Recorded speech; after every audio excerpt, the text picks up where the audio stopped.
A jornada do herói é uma estrutura que funciona como uma receita de bolo aí já há mais de 2000 anos, né, em que essa receita foi escrita por Joseph Campbell em 1946.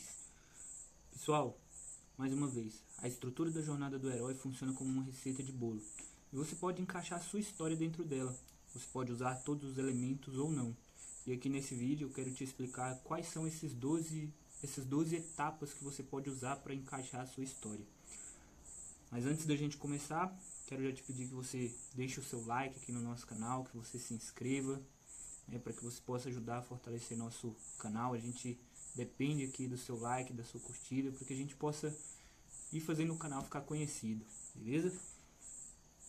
Pessoal, então vamos lá. A estrutura da jornada do herói, primeiramente, ela foi descrita como 17 passos, né? E um dos elementos que ficou mais conhecido aí foi no ventre da baleia, né? Dessa estrutura, que inicialmente tinha 17 passos, né? Quando Campbell escreveu. E aí Christoph Vogler veio e reduziu essa estrutura para 12 passos. Ele sintetizou ela e deixou ela mais simples. Então esses 12 passos, eles servem para te guiar por um caminho que você vai contar a sua história de maneira mais fácil, de maneira mais tranquila. Entendeu? Então, você pega a sua história, encaixa ela dentro de uma estrutura que contém 12 passos que são divididos em 3 atos. Esses 3 atos, eles te levam de um ponto X até um ponto Y, né? O primeiro ponto a primeira etapa dessa jornada, né, o primeiro passo aí, desses 12, é o mundo comum, né? Quando você está ali no mundo comum, é quem você é atualmente, né? No mundo do herói, a gente dando um exemplo aqui do Hobbit, por exemplo, o mundo comum dele era viver ali aquela vida pacata que ele vivia, fugindo de problemas e tudo mais. Eles não se aventuravam, né? Então esse era o mundo comum dele. E aí a gente parte para o segundo ponto, que é o chamado à aventura. O herói, ele recebe aquele chamado, o personagem principal, e isso pode se aplicar a nós também. Quando a gente sente aquele desejo de mudança, né, de mudar de vida, quando você para e percebe que tem algo errado ou algo que você precisa mudar, e aí você começa a meio que receber um chamado ali para mudar de vida, né? Então essa é a essência do chamado à aventura. O terceiro passo desse primeiro ato, né, que é descrito na jornada do herói, é a recusa do chamado, que é quando você sente aquele medo. Você para e pensa, eu não vou dar conta, não posso fazer isso porque eu não vou conseguir. Então, mesma coisa quando acontece isso lá com o Hobbit, né, com o Frodo, ele se sente incapaz e aí ele quer voltar, quer largar tudo e voltar para trás. E aí aparece o caso do mentor, né, ou como Joseph Campbell descrevia, o auxílio sobrenatural. No caso do Frodo ali foi o Gandalf que apareceu para animar ele, os outros hobbits, né, que chegaram para instruir ele de que ele deveria continuar naquela jornada. Geralmente é apresentado por um mentor. E na nossa vida também pode ser assim.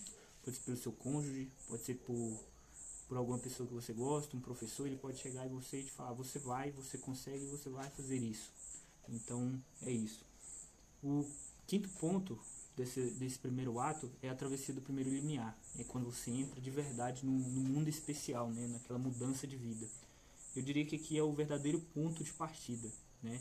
Até então você ainda tinha aquela relutância, você ainda não estava preparado de fato para viver a sua jornada.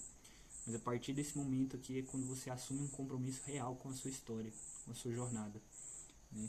E aí a gente parte para o segundo ato, né, da jornada do herói, que são as provas, aliados e inimigos, que também fazem parte dessa estrutura, né? Se você tem um aliado, provavelmente você vai ter um inimigo e você vai ter as provas também, né?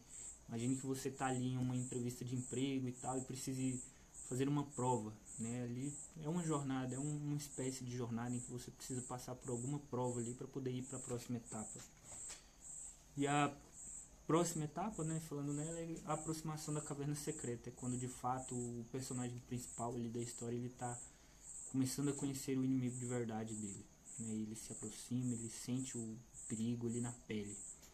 No caso de um dos filmes do Senhor dos Anéis, é quando o Hobbit está ali naquela caverna das aranhas ali, né, que tem a Aracna, acho que é Aracna o nome dela, e ele se sente afrontado por ela, né, quase perde a vida ali naquele caminho. E aí tem a aprovação, né, que também faz parte do segundo ato, né, e a recompensa. É quando ele consegue alcançar aquilo ali por causa de um ato heróico dele. Então, basicamente aqui é quando você consegue alcançar o sucesso, né? Você vai subindo os degraus e você consegue alcançar aquilo ali que você quer. E o terceiro ato ele é composto de 3 passos, né? Os 3 passos restantes são o caminho de volta, né? Quando você começa a retornar para o seu mundo comum, né? Mas de uma forma diferente, mais forte, mais robusto, mais inteligente, mais mudado, digamos assim. A ressurreição, né? E o retorno com Elixir, aquela verdadeira força nova que você retorna ali para o seu mundo comum. Então, basicamente, essa estrutura de jornada do herói, como você pode ver, ela é como uma receitinha de bolo mesmo, né? Que você pode encaixar a sua história ali dentro dela. Lógico que você não vai precisar usar todos os 12 passos obrigatoriamente, você pode deixar um ou outro ali de lado, né? Você encaixa ele dentro da sua história. Ou você pode pegar também e encaixar os 17 passos do monomito dentro da sua própria história. O mais interessante é que você sempre conte sua história para o mundo, né? Que você transmita suas ideias, transmita essas mensagens que você quer transmitir através da sua própria história. Beleza? Um abraço, até a próxima.